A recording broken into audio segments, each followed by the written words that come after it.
குடிக்கிறவங்க ஒரு சிலவங்க குடிச்சிட்டு டீசெண்டாக இந்த வீட்டுக்கு போயிடுறாங்க. ஒரு சிலவங்க அங்கேயே உட்காந்துச்சிங்கன்னா ஏதாவது புளிவின்னு இருப்பாங்க.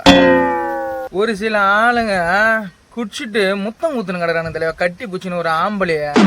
இதெல்லாம் என்ன இது? நேற்று கருநாள் அதுவுமா நேற்று நைட்டு ஒரு பையன் கட்டி பூச்சி கன்னத்துல நக்கறான் தலைவா. முத்தம் முத்தா கூட பரவாயில்ல, எப்பா உடுப்பா ஒரு மாதிரியாவது எனக்கு அவரு இருப்பா நக்கறான். நீ சூப்பர் டைப், நான் சான்ஸே கிடையாது நீன்னு சொல்றான். ஒரே ஒரு டீ கூட வாங்கி கொடுத்தது கிடையாது அவனுக்கு. நான் என்ன போய் சான்ஸே கிடையாதுன்னு சொல்றான். அந்த அளவுக்கு போதேன். ஒரு அண்ணன் பொங்கல் காசு இருந்தா வச்சுக்க சந்தோஷம், 7300 ரூபாய் அப்புறம் 50 ரூபாய் சில்லற காசு எல்லாத்தையும் எடுத்து கொடுத்துட்டு போயிட்டு போதில்ல. சூப்பராக கொண்டு போய் வீட்டில் விட்டுட்டு வந்து எண்ணி பார்க்குறேன் 7000 ரூபாய்க்கு மேலே இருக்குது. எப்பா நீ நினச்சிங்கண்ணே வாய்ப்பே கிடையாது. மறாத நாள் காலையில் அவருக்கு ஞாபகம் வர்றதுக்கு ஒரு துளி கூட வாய்ப்பு கிடையாது. அவ்வளோ போதை, தலைக்கால புரியாமல் குடிச்சிட்டு போறாரு.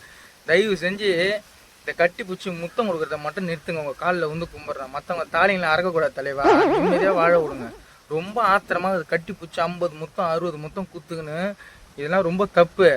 அடுத்த வாட்டி இதுமாரி என்ன பண்ணீங்கன்னா போலீஸில் கம்ப்ளைண்ட் கொடுத்துருவோம். நான் சத்தியமாக சொல்கிறேன். எம்மா மாரி தெரியுமா, அங்கே ஒரு குரூப் நின்று இன்னொரு பையனை பிடிச்சி முத்தம் குத்துக்குன்னு ஃப்ரூட்ஸ் கடையாண்ட. ஐயோ சே ரொம்ப தவறு தலை. அது மாதிரிலாம் பண்ணாதீங்க. மன வேதனையோடு போடுறேன் இந்த வீடியோவை. அங்கே இருந்தால் கட்சி துணுட்டுருப்பான் போலது என் கண்ணத்தை.